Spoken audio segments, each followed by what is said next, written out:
حالا هم که دیگه وایبر و واتساپ و لاین و هزار کوفت و زهرمار درست کردن که بچه شما چه بخواهد چه نخواهد ثانیه‌ای چقدر عکس و فیلم میاد و اینقدر هم دقیق دارن کار میکنن که در هر جایی شما به یاد اون برنامه یه سکس مبتذل بیفتی.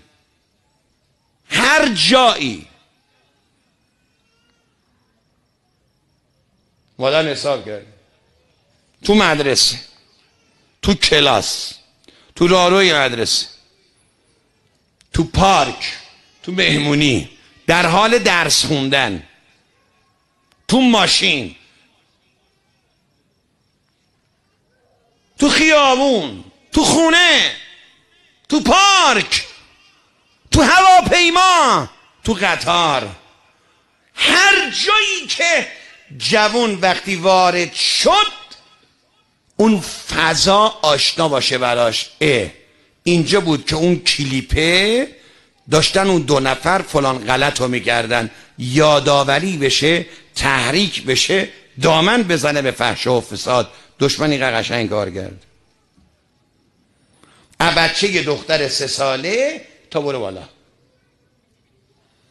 غیر شبکه‌های ماهواره ایش، غیر من و توش، غیر جنتیویش، غیر فارسیوانش، غیر شبکه‌های دیگه. تازه اینها مسائل خانوادگیه، کاری با وهابیت ندارد، کاری با مسیحیت ندارد، کاری با تبلیغ بهاییت ندارد، کاری با جایی نداره. اینا فقط سریال پخش میکنن و قشنگ خوشگل تلقین بکنن به مردم که چه اشکالی دارد یک خانم، یک شوهر 4 تا رفیق داشته باشه، پسر با مادر، پدر با دختر، مرد با خواهرزنش، خواهرزن با شوهر خواهرش، خواهرش با داداشش. الله اکبر، چه دنیای کثیفی است.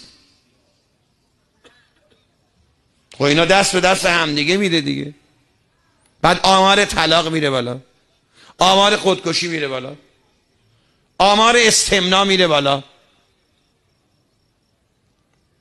و آمار خود ارضایی که رفت بالا، آمار دیوونگی هم میره بالا. آمار خود ارضایی که رفت بالا، آمار خودکشی هم میره بالا. آمار خود ارضایی که رفت بالا، آمار ترک ازدواج و فاصله گرفتن از ازدواج هم میره بالا. آمار خود ارضایی که رفت بالا، آمار این که دیگه تن ندد به کار معتاد است. این خطرناکترین اعتیاد است در اعتیادهای اخلاقی که بشر بهش گرفتار شده. حالا بیا درستش کن. باید چی کار کرد؟ یا دردای جامعه است، همه تونم بهتر از من میدونید، اما درمانش میدونید چیه؟ درمانش یک کلمه است. خدایا تو شاهد باش، من دارم میگم یک کلمه است. مردم شاگرد کلاس اهل بیت بشید، خودتون رو نجات بدید. هیچ راهی دیگه نیست به قرآن، به خدا دیگه راهی نیست. والله پیغمبری که 1400 سال پیش فرمود ان الحسین مصباح الهدی و سفینه النجات، راست میگفت پیغمبر. فقط راش اینه سوار کشتی حسین بشید، هیچ راهی دیگه ندارید به خدا. هیچ روان شناسی نمیتونه کمک شما کنه، هیچ جامعه شناسی نمیتونه به داد این کشور و ملت برسه، هیچ دکتری نمیتواند این ملت رو درمان کند، هیچ قاضی نمیتواند جلو جرمو بگیرد، هیچ دستگاه پلیسی و قضایی نمیتواند و قضایی نمیتواند جرم و آمار جرمو بیارد پایین. فقط یک عامل میتواند جلوی بدبختی و سیل رو بگیرد و اون این است که مردم مردانه با محمد و آل محمد رفاقت کنند. فقط، هیچ جای دیگه نیست.